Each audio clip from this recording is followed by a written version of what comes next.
Welcome to today's deep dive. I'm your host, and I'm joined by our resident cloud architecture expert. And today we are talking about, well, a very specific kind of euphoria. Oh, I know exactly what you're talking about. Right, that feeling that hits you when you first discover event-driven architecture. It's incredibly seductive. You stand at the whiteboard, you draw a box for a microservice, you draw a line to an event bus, and you just think, I have done it. Total decoupling. I am a cloud god. Yes, the purity phase. It really is a beautiful moment.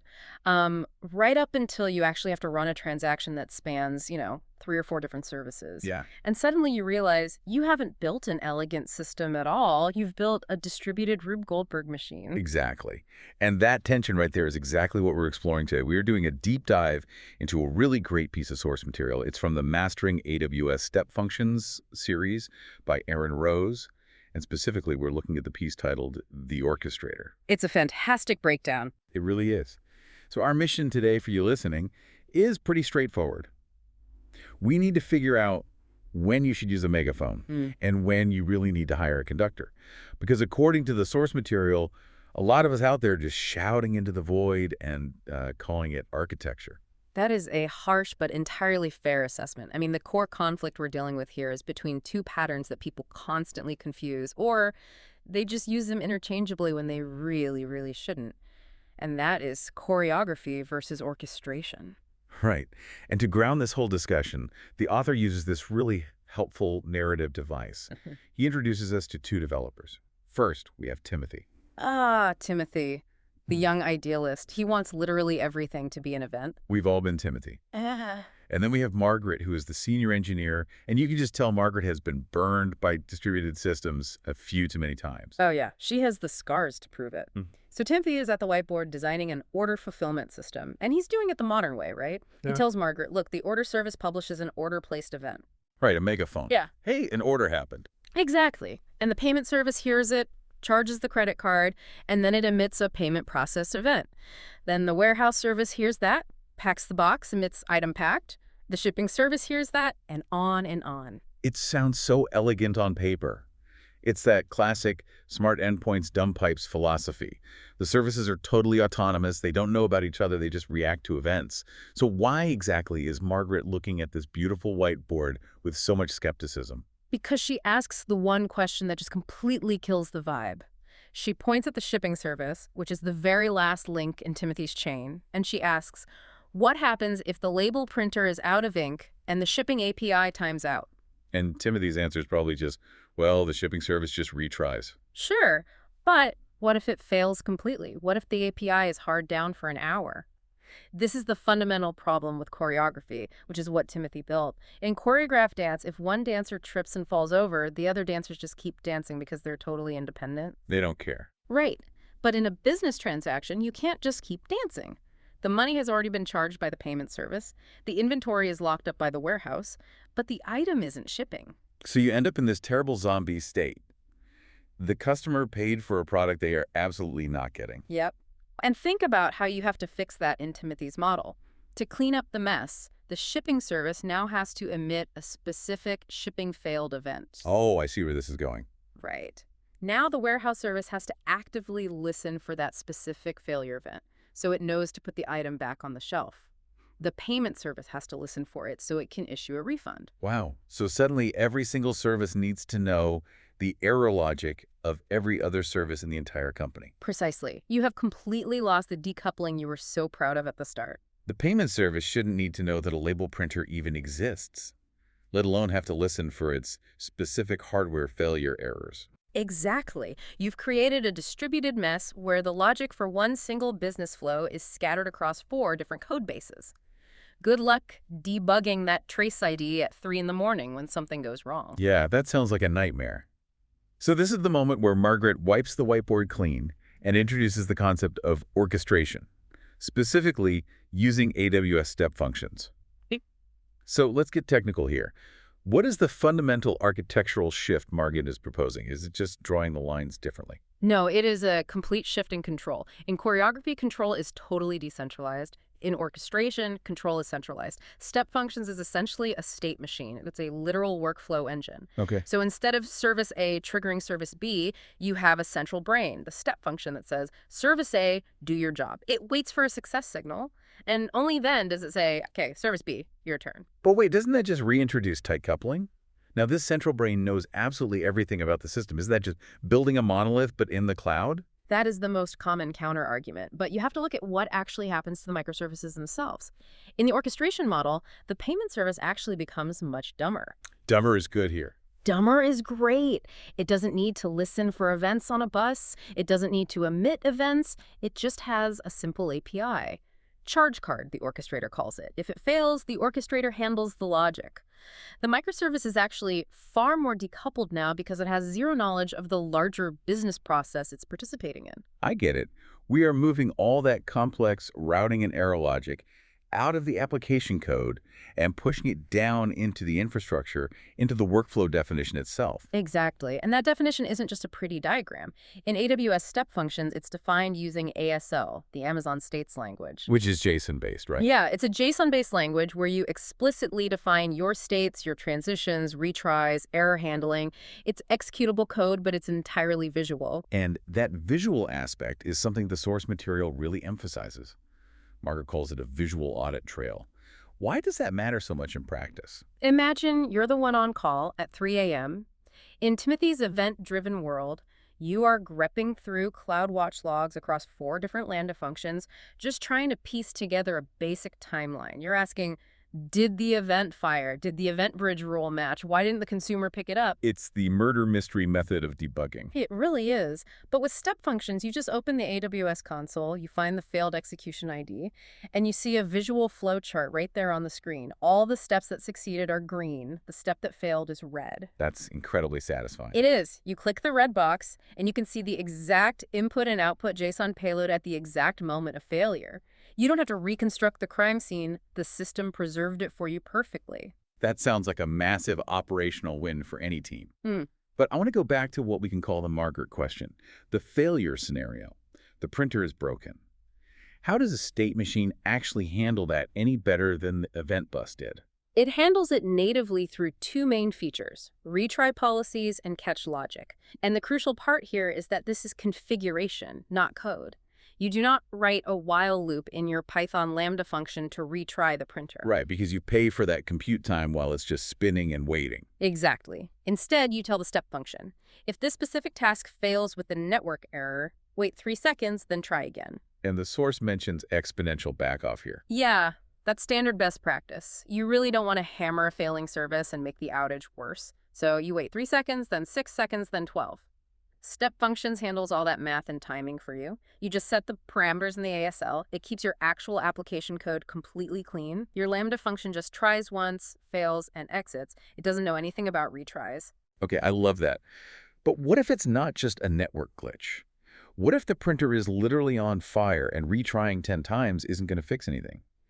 We're still stuck with that zombie state we talked about. Yeah. Money taken, no product sent. Okay, this is where we get into the saga pattern. This is probably the most senior engineer concept we're covering today. The saga pattern.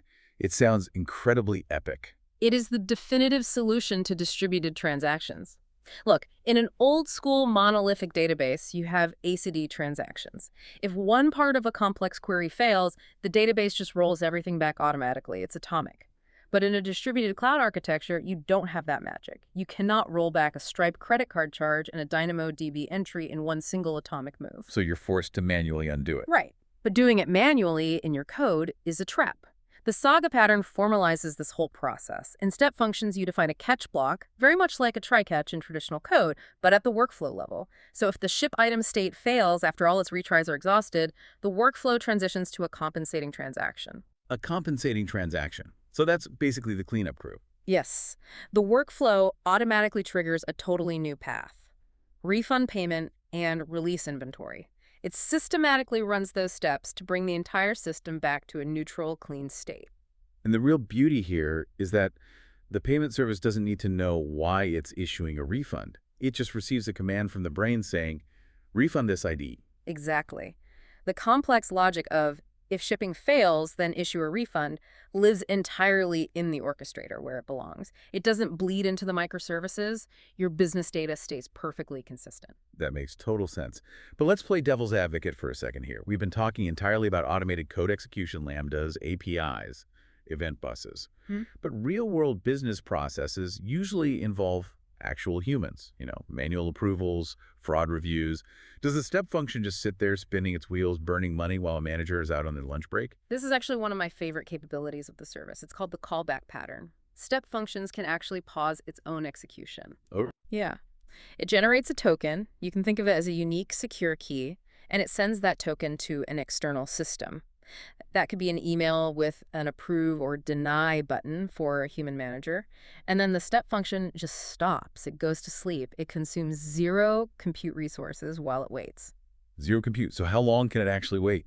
If you are using what they call standard workflows, it can pause and wait for up to 1 full year. Wait, a year? 1 full year. So you're telling me I could trigger an approval request, go on a 6-month sabbatical to the mountains, come back, click the approval link in my email, and the workflow just picks up exactly where it left off? Exactly where it left off.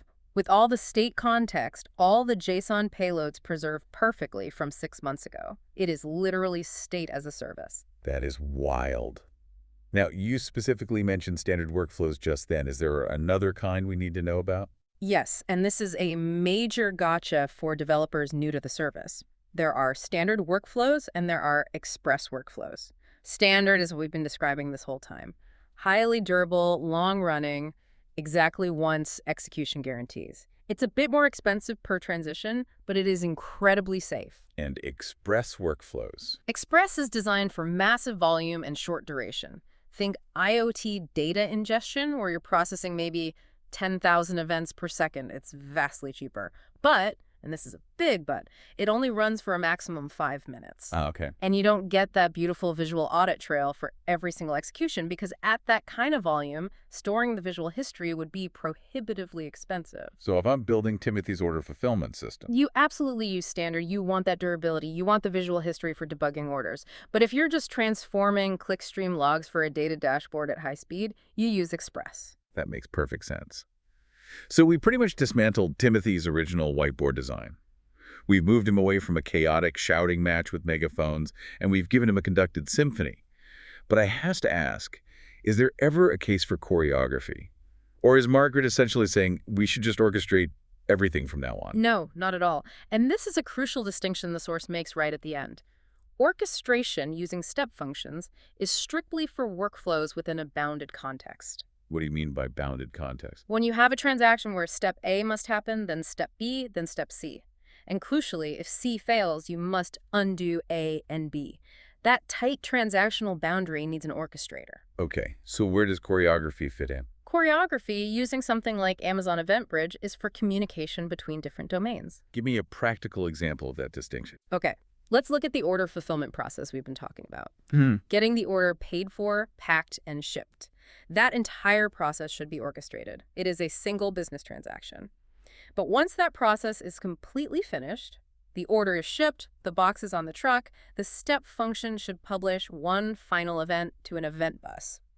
Order completed. Using the megaphone. Exactly. And who listens to that megaphone? Maybe the marketing department system listens to it so it can send a automated thank you email to the customer. Maybe the data warehouse listens to it to update the quarterly sales report. Right. And the order system doesn't care about any of that. Exactly. The order system doesn't care if the marketing system is down for maintenance. It doesn't need to implement retry logic for the thank you email. It just shouts, "I'm done," and moves on with its life. Got it. So within the boundary of getting the order out the door, you use a conductor to make sure it happens perfectly. But to tell the rest of the company that you did it, you use the megaphone. That is the golden rule of thumb. Orchestration for consistency. Choreography for decoupling unrelated systems. That clarifies a lot. I think developers, and I am absolutely including myself in this, we often swing the pendulum way too far. We learn about events and event buses, and suddenly we want to event source the entire world. It's the classic law of the instrument. You give a kid a hammer, everything looks like a nail. You give a developer an event bus, and suddenly every single problem looks like an asynchronous trigger. But real businesses run on transactions. They run on strict guarantees. Peace of mind. is a phrase Aaron Rose uses in the article. And it really does come down to that. When you look at that visual graph in the AWS console, you aren't guessing what happened. You know exactly what happened. And more importantly, your on-call team can actually sleep through the night. That is the real return on investment here. Absolutely. Before we wrap up, though, I want to pivot slightly. We've been talking deep software architecture today, but the source material hints at something broader. This whole idea of the saga pattern having an automated undo button. It's a really powerful concept. It is, and it makes me think about our human systems, you know? We basically operate our companies and our daily work largely on choreography. A project fails or gets canceled, and we just kind of hope the finance team hears about it and remembers to cancel the budget. We hope legal knows to stop drafting the vendor contract. Oh, that is painfully true. We rely entirely on the shouting in a crowded room method. Hey, everyone, Project X is dead. Right. But usually, someone doesn't hear you. The SaaS subscription keeps auto-renewing for 6 months because nobody explicitly triggered the compensating transaction. Exactly. We completely lack a state machine for our actual organizational processes. We have all these independent actors, all these different departments, but very few defined rollbacks for when things go wrong. It's a fascinating parallel. I mean, if we architected our teams the way Margaret architects the cloud, with explicit catch paths and defined compensating logic, we would probably save a massive amount of wasted energy and money. Definitely. It's something to think about the next time you're sitting in a meeting and you realize nobody actually knows whose job it is to clean up a failed initiative. Are you orchestrating your team, or are you just hoping? It is always better to orchestrate. A huge thank you to Aaron Rose for the Mastering AWS Step Function series that powered today's deep dive. It is an absolute must-read for anyone building anything serious on AWS. And thanks to all of you for listening. Check your whiteboards, everyone. We will see you on the next deep dive.